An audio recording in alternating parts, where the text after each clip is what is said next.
तुमचं पुन्हा एकदा स्वागत. महिलांच्या स्वातंत्र्याबद्दल सगळ्याच धर्मांमध्ये एवढं एकमत कसं, एवढे सगळे असहिष्णू कसे, अशी सगळी चर्चा सुरू आहे. आणि ब्रेकवर जाण्यापूर्वी बऱ्यापैकी घमासान चर्चा सुरू होती.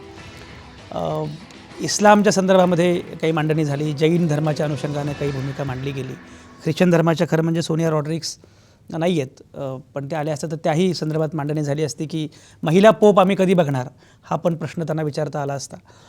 नंदिनी सुर्वे हिंदू धर्माच्या अनुषंगाने मांडणी करतायत. नंदिनी सुर्वे, मला सांगा की मगाशी ब्रेकवर जाण्यापूर्वी तुम्ही काही भूमिका मांडली, तर ठीक आहे, हिंदू धर्माची प्रागतिकता आणि हे सगळं बरोबर आहे आणि त्यामध्ये धर्मसुधारणेची चळवळ हा त्यातला फार मोठा भाग आहे, हे कोणी नाकारणार पण नाही.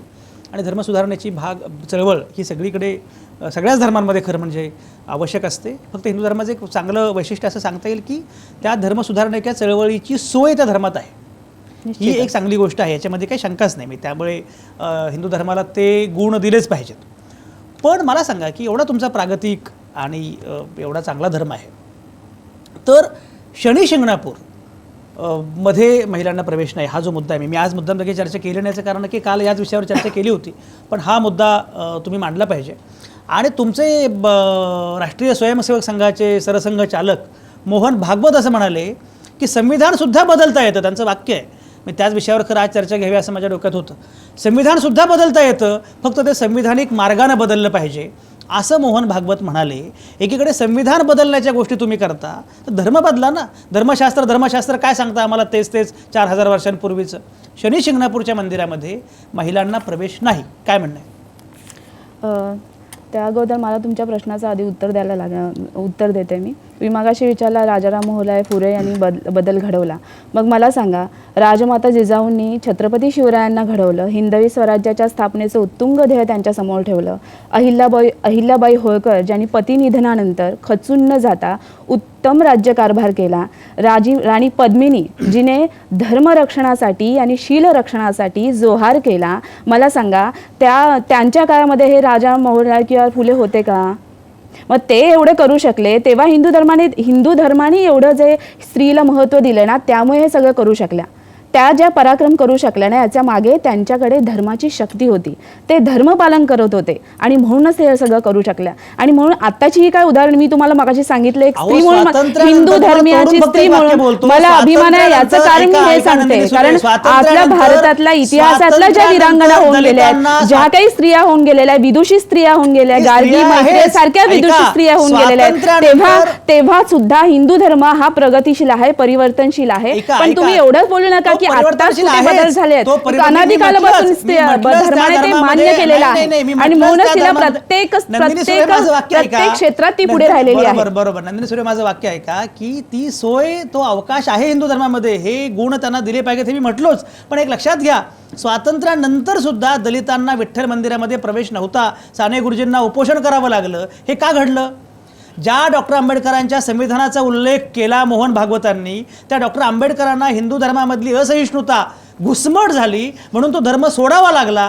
हे पण तुम्ही नाकारून चालणार नाही. मुद्दा माझा असा आहे, शनी शिंगणापूरबद्दल तुमचं म्हणणं काय, बदलणार की नाही, काय म्हणणं आहे? शनी शिंगणापूरचं आम्ही मत सातत्याने व्यक्त केलेलं आहे की जिथे धर्मशास्त्र आहे तिथे महत्त्वाचं म्हणजे स्त्री पुरुष समानतेचं हे सूत्र नाही आहे. हा जो चर्चा आहे ही धर्मशास्त्र म्हणजे त्या शनी शिंगणा संदर्भातले जी काही आमचं जे मत आहे ते संपूर्णपणे आध्यात्मिक दृष्टिकोनातून, धर्माच्या दृष्टिकोनातून ही चर्चा आपण करायला पाहिजे. म्हणजे ते सूत्र आपण स्वीकारलं पाहिजे. त्याच्या मागचं शास्त्रही आम्ही सांगितलेलं आहे की शनी देवता ही जी प्रकट शक्ती आहे, म्हणजे प्रत्येक देवतेचं कार्य ठरलेलं आहे, त्याप्रमाणे ती शक्ती कार्यरत असते, हे आपल्या धर्मात सांगितलेलं आहे. आज जवळजवळ 7-8 लाख मंदिर आहेत, काही मोजकीच मंदिरं म्हणल्या तिथेच फक्त महिलांना प्रवेश नाहीये. इथे स्त्री पुरुष समानतेचं सूत्रच येत नाही. इथे धर्माने महिलेचा विचार केलेला आहे. धर्मशास्त्र सांगतं की तिथे जेव्हा ती जाईल तेव्हा त्या शक्तीमुळे तिच्या ओटी पोटावर परिणाम होऊन तिची मासिक पाळी थांबू शकते, ती गर्भधारणा करण्याची तिची शक्ती कमी होऊ शकते. हे जर कालावधी सत्य जर माझं म्हणणं हेच आहे. हा प्रसंग आज आपल्या भारतात घडला, महाराष्ट्राच्या भूमीमध्ये घडलेला आहे प्रसंग. पण ह्या प्रश्नाकडे आपण सगळीजण हिंदू धर्माने केलेले मुस्कटदाबी या प्रश्नातून बघितलं जातं. पण ही जी घटना जर पाश्चात्य देशात घडली असती तर त्यांनी संशोधक वृत्तीने, जिज्ञासी वृत्तीने या घटनेचा अभ्यास केला असता आणि त्यांनी कारण शोधलं असतं. वैज्ञानिक दृष्टिकोनातून याचा अभ्यास केला असता, निश्चितच त्यांना कारण शोधलं ठेवलं असतं, त्यांनी अशा पद्धतीचा वाद घडूनच आणला नसता. बरं का अंजुषा, सांगण्याचा मुद्दा हा आहे की धर्माला तुम्ही शास्त्र म्हणून पाहतच नाहीये. इथे फक्त धर्म म्हणजे खोतांड, परंपरा, काहीतरी मुस्कटदाबी ह्या दृष्टिकोनातून ह्या धर्माला पाहिलं जातं. हे सर्वथा चुकीचं आहे. या हिंदू धर्माने स्त्रियांना कधीच कमी आणि दुय्यम स्थान मानलेलं नाहीये, एवढं मला सांगायचं. नंदिनी सुर्वे जेव्हा पहिल्यांदा चर्चेला आल्या होत्या ना या पॅनलवर, याच कार्यक्रमामध्ये, तेव्हा पहिल्यांदा 2 वाक्य बोलायच्या आणि थांबायच्या.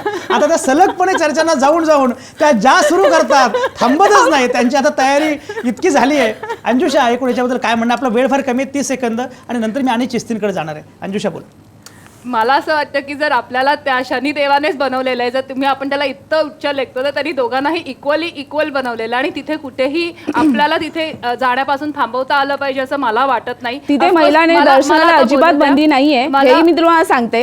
चौथऱ्याखाली उभं राहून महिला दर्शन घेऊ शकतात, आणि जवळजवळ 2011 पासून सर्वच जाती धर्माच्या स्त्री पुरुषांना तिथे बंदी घातलेली आहे. त्यामुळे फक्त स्त्रियांना बंदी आहे हा मुद्दा चुकीचा आहे. बंदी नाहीये, आपण धर्माच्या अनुषंगाने बोलतो. कायदा सुव्यवस्था म्हणून असणारी बंदी हा वेगळा मुद्दा नाही. हा कायदा सुव्यवस्थेने नाहीये, त्यांनीच घेतलेला जो नियम आहे की पुरुषांना पण तिथे बंदी घातलेली आहे. त्यामुळे फक्त स्त्रियांना बंदी आहे हेच मुळात चुकीचं आहे. तिथे एवढं सांगायचंय की जसं ह्या म्हणतायत एक सायंटिफिक रिझन शोधून काढूया आणि तिथे रिसर्च सुरू करून त्यांना खरं उत्तर देऊया केलेलं आहे. यासाठी सुद्धा याखाली ज्ञानेश्वरांच्या समाधीच्या इथे जाऊन त्यांनी चिकित्सा केलेली आहे. त्याचं त्यांना मला इथे 2 गोष्टी सांगायच्या होत्या. म्हणजे जसं आता हिंदू धर्माबद्दल बोललो, इस्लामबद्दल बोललो, किंवा तसंच काही चांगल्या गोष्टी इतर धर्मांमध्ये सुद्धा आहेत. पण त्याच्या आधी ख्रिश्चन धर्मामध्ये सुद्धा काही चर्चेस आहेत, त्यांचे फादर आहेत, ते डिफेंड करतात की exclusion of woman from the ministry. म्हणजे तिथे कोणालाही, म्हणजे बाईला एक मिनिस्ट्रीमधलं वरचं पोस्ट द्यायला तिथे कुठेतरी त्यांना ते डिफेंडेड की त्यांना ते बरोबर वाटतं की नाही, तिथे एक पोप म्हणजे हे पुरुषच पाहिजेत.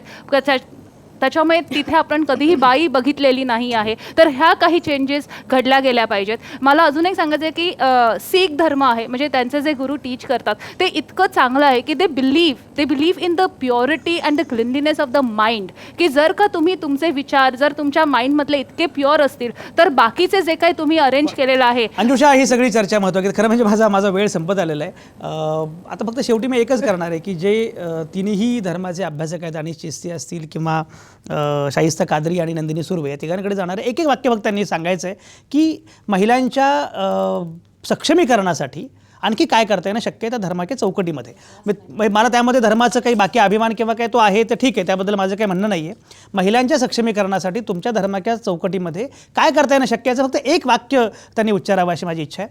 आणि महिलांचं दुय्यम स्थान वगैरे हे सगळं जरी काही तुम्ही चर्चा सुरू असली तरी आता माझी अवस्था वेगळी आहे. याचं कारण असं की PCR मधून मला सूचना येत असतात की तुमचा वेळ संपला आहे, आणि तिथे पूजा नावाची माझी सहकारी आहे, ती मला मागापासून सांगते की आत्ता वेळ संपलाय, बंद करा, वाइंड अप. त्यामुळे महिलांचं फार ऐकण्याशिवाय काही पर्याय नसतो. पण आणि चिस्ती, मला सांगा काय म्हणणं आहे तुमचं? हे पहा, इस्लाममध्ये असं दुय्यम स्थान तर नाहीच आहे. इस्लाममध्ये स्त्रीला सर्वात जास्त स्त्रीला हक्क दिलेला आहे, आणि शिक्षणाचा, जीवन जगण्याचा आणि वारशाचा सगळ्यात महत्त्वाचं आहे की वारसा हक्क स्त्रीला मिळालेला आहे.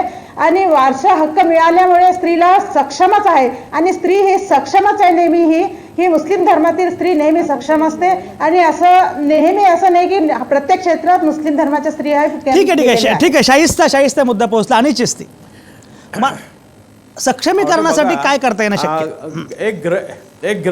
एक गृहिणी म्हणून घरात स्त्रीला संपूर्ण स्वातंत्र्य देण्यात आलेलं आहे.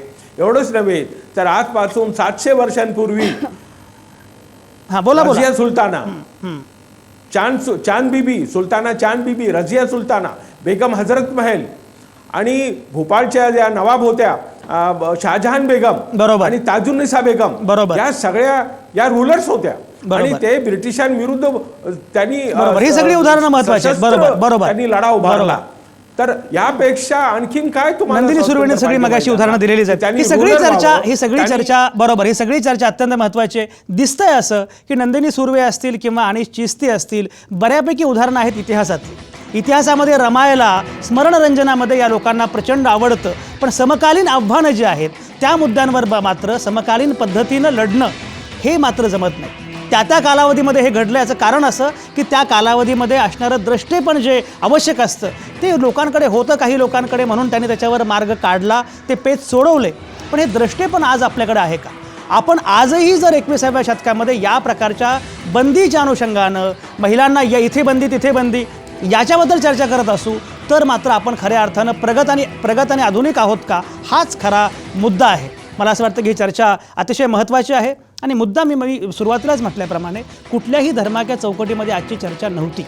धर्मांचे अभ्यासक होते, धर्मांच्या संघटनांचे प्रवक्ते होते, पण चर्चा मात्र होती ती प्रामुख्यानं माणुसकी विकसित करण्यासाठी, अधिकाधिक सहिष्णू होण्यासाठी. शेवटी तोच आपला मुक्काम असणार आहे, तोच आपला गाव असणार आहे माणुसकीचा. तुमचा रस्ता कुठलाही असेल, त्या रस्त्याचं नाव हिंदू असेल, त्या रस्त्याचं नाव इस्लाम असेल, त्या रस्त्याचं नाव जैन असेल, पण आपला मुक्काम आहे माणुसकीचा. त्या मुक्कामाच्या दिशेनं आपल्याला जायचं आहे. आज थांबूया इथं. सगळ्या नामवंतांचे अतिशय मनापासून आभार. पुन्हा भेटूया उद्या रात्री 8 वाजता. तुमच्या आतल्या आवाजासह पाहत आणि ऐकत रहा आवाज महाराष्ट्राचा.